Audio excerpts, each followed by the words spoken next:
Welcome to part 2 of the Lifelines of National Economy.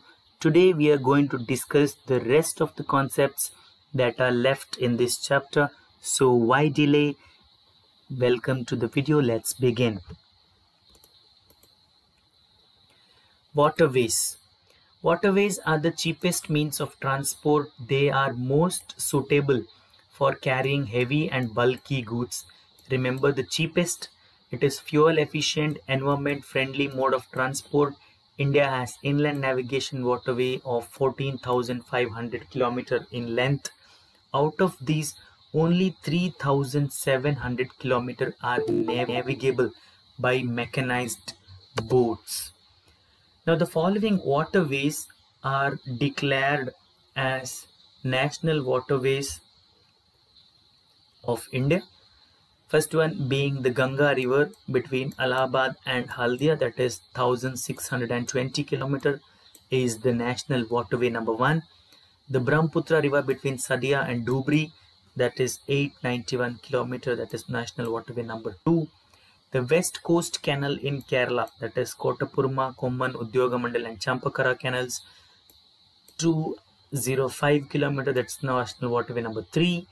The other viable inland waterways include Godavari, Krishna, Barak, Sundarbans, Buckingham Canal, Brahmani, East-West Canal and Damodar Valley Corporation Canal.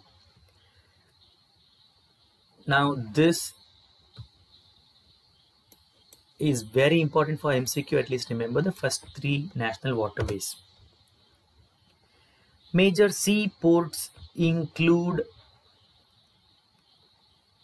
12 major and 181 medium and minor ports. We have a long coastline of 7,516 km. These major ports handle 95% of India's foreign trade. Kandla in Kutch was the first port to be developed soon after independence to ease the volume of trade on the Mumbai port as the loss of Karachi port to Pakistan. Kandla is a tidal port. It caters to the convenient handling of exports and imports.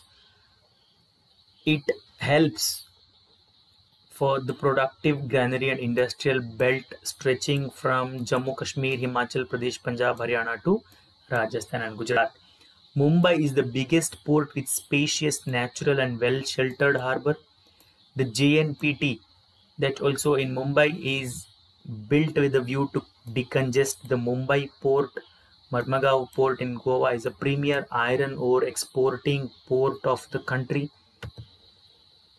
New Mangalore port located in Karnataka caters to the export of iron ores concentrate from Kudremukh. Mines Kochi is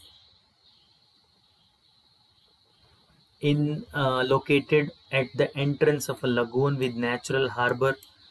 On the east coast, if you come, you find the port of Tuticorin in Tamil Nadu. The port has a natural harbour and a rich hinterland.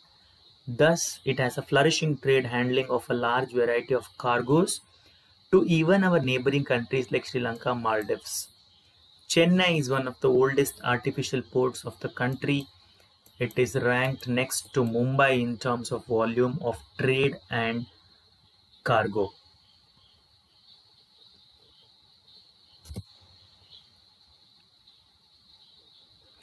Visakhapatnam is the deepest landlocked and well-protected port. This port was originally conceived as an outlet for iron ore exports. Paradip port located in Odisha specializes in the export of iron ore. Kolkata is an inland riverine port. The port serves as a very large rich hinterland of Ganga Brahmaputra basin. Being a tidal port, it requires a constant dredging of Hooghly. Haldia port was developed as a subsidiary port in order to relieve growing pressure on the Kolkata port.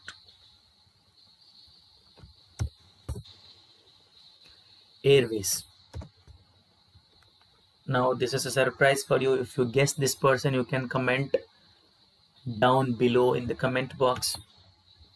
The air transport was nationalized in 1953 on the operational side. Indian Airlines, Alliance Air, private scheduled airlines and non-scheduled operators provide domestic air services. Air India provides international air services. Pawan Hans Helicopters Limited provides helicopter services to oil and natural gas commission in its offshore operations to places like very difficult terrains like the northeastern state and the interior parts of JK, Himachal and Uttarakhand. Indian Airlines operations also extend to the neighboring countries of South and Southeast Asia and Middle East. Now it's not called Indian Airlines, it's called Air India. Next comes the personal communication and mass communication, including television, radio, press, films, etc. These are the major means of communication in the country. We'll begin with communication, and the first one is Indian Post.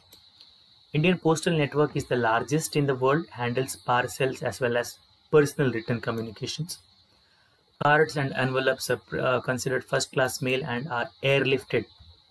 The second-class mail includes book packets, registered newspapers, periodicals. They are carried by surface mail, that is covering land and water. To facilitate quick delivery of mails in large towns and cities, 6 mail channels have been introduced. They are called Rajdhani Channel, Metro Channel, Green Channel, Business Channel, Bulk Mail Channel and Periodical Channel. Telephone. India has one of the largest telephone networks in Asia. In order to strengthen the flow of information from the grassroots to the higher level, the government has made special provisions to extend 24 hours STD facility to every village. Whenever there is a post office, there used to be an STD. Now it's not so popular because everybody is using a cell phone. There is a uniform rate of STD facilities all over India. It has been made possible by integrating the development in space technology with communication technology. Mobile telephones and films. India is one of the fastest growing mobile network in the world. Mobile phones have changed the way Indians conducted business. It has changed the way probably we look at things. Look at our traditional class going online. Now, even low-income group people like vegetable vendors, plumbers, carpenters get better business because they are connected through mobile phones. India is the largest producer of feature films in the world. It produces short films, video feature films, and video short films. The Central Board of Film Certification, that is CBFC, is the authority to certify both Indian and foreign films. Mass communication provides entertainment and creates awareness. It includes radio, television, newspapers, magazines, books. All India Radio, that is Akashvani, broadcasts a variety of programs in national, regional and local languages. Doordarshan, a national television channel of India, is one of the largest terrestrial networks in the world. It broadcasts various types of programs from educational to sports and for people of different age groups. Now you have observed in the COVID lockdown, Doordarshan has become extremely popular because of the content it broadcasted, like Mahabharata, Chanakya, Shri Krishna. Newspapers. India publishes a large number of newspapers and periodicals annually. They are of different types depending upon their periodicity. Newspapers are published in about 100 languages and dialects. Largest number of newspapers published in the country are in Hindi, followed by English and Urdu. Deccan Herald, Amar Ujala, Dainik Jagaran, The Hindu, Indian Express. Some of the examples. International trade. Now, trade between two countries is called international trade. Very simple. It can take place through sea, air or land routes. Again, simple. Advancement of international trade of a country is an index to its economic prosperity, that is considered as an economic barometer. There are 3 things here. One is export, one is import, and one is balance of payment. Now let's try to know what are these. Export is when the goods are sent to other country and you make money. Imports, when the goods come from other country and you have to give them money. What is balance of payment? Now this is the difference between export and import of a country. When export is higher than import, it results in a favorable balance. Then you don't have to pay money, you will get money. On the other hand, when the import is higher than export, you have to give money that creates unfavorable balance of payment. Now these are the commodities, obviously the import and export. You can see the highest export that we do is petroleum products, followed by engineering goods. Major imports is petroleum products, no, coke, coal and briquettes. Now this is just a number, so I wouldn't worry about this one. We'll come back here. International trade has undergone such change in last 15 years. Exchange of commodities and goods have been superseded by the exchange of information and knowledge. India has emerged as a software giant at an international level, and it is earning large foreign exchange through the export of information technology. We have read that in the previous chapter, manufacturing industries, that India is a IT hub. Last concept is tourism as a trade. Foreign tourist arrival in the country witnessed an increase of 23.5% during the year 2004. The number is definitely more, contributing nearly 21,828 crore of foreign exchange. Over 2.6 million foreign tourists visit India every year. More than 15 million people are directly engaged in the tourism industry. It can be the rickshaws, can be the small shop owners, the guides, hotels, transport. Directly they are engaged in the tourism industry. States like Kerala, Himachal Pradesh, Uttarakhand, Jammu Kashmir and the northeastern states are heavily dependent on the tourism industry. Tourism also promotes national integration, like the Statue of Unity, provides support to local handicrafts and cultural pursuits, also helps in the development of international understanding about our culture and heritage. That's why the foreigners come in here, right? Now these are some of the examples of the travel places that India is famous for. If you know other than this, you can always type in the comment box. Taj Mahal being the best one to visit. From Taj Mahal to the Kerala's boat house, or Gujarat's temples, Delhi's temples, Tamil Nadu's temples, Rajasthan's forts, Varanasi, temples from Karnataka. There are so many places. Or Jammu Kashmir's beauty, northeastern greenery, right?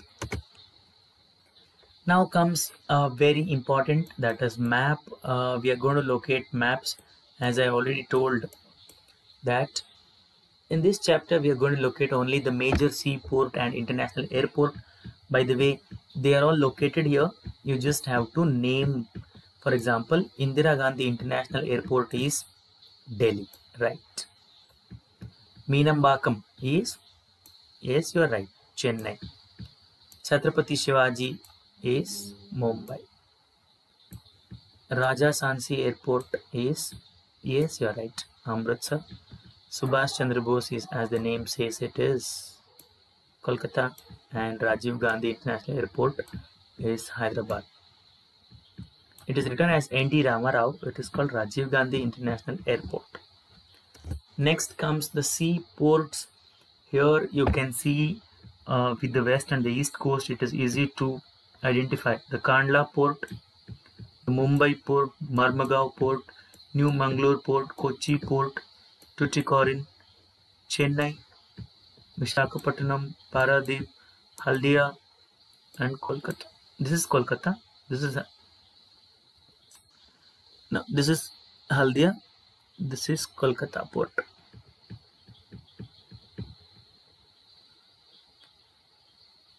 Okay.